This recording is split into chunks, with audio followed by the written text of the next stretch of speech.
In the previous episode, we looked at the influence of the resurrection stories of Elijah and Elisha on the stories of Jesus raising the dead in the gospel narratives. Interestingly, the similarities of Jesus' miracles to these two Jewish prophets don't end here. The feeding of 5,000 is one of the best-known miracles of Jesus from the Gospels. According to the text, 5 loaves and 2 fish are miraculously multiplied to feed a crowd of 5,000 people and have some left over. But this miracle is not original to Jesus.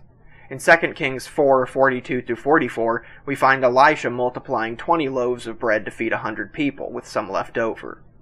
Note that Jesus manages to feed more people with less food.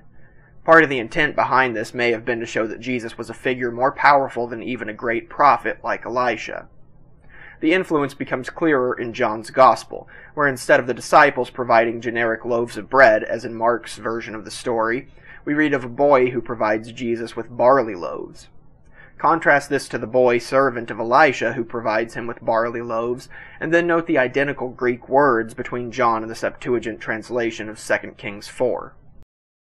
How significant is it for these separate stories to share Greek words, though? There are, after all, only so many ways to say something in a language.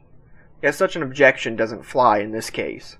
The Greek word paidarion only occurs in John 6:9 and nowhere else in the New Testament.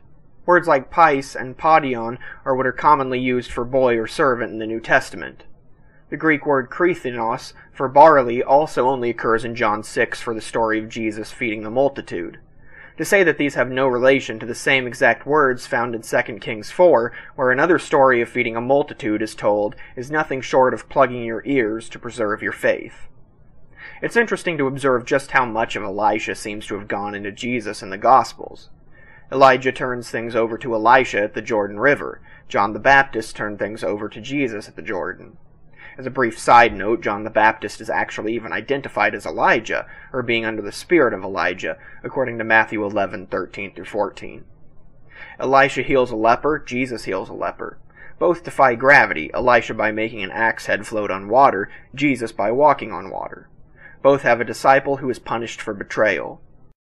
Are all these similarities sheer coincidence? Christians don't seem to think so either. Some have suggested that this is just further evidence of Jesus' divinity, that God set him up in the line of the prophets before him. This runs into some difficulty, though, when we consider that the stories themselves share linguistic similarities too, which should have no reason to be there except if the later author was using the earlier source as inspiration for his writing. In the final part of this trilogy on the unoriginality of the gospel narratives, we will look at the teachings of Jesus and how they seem to be influenced by the teachings of an earlier Jesus.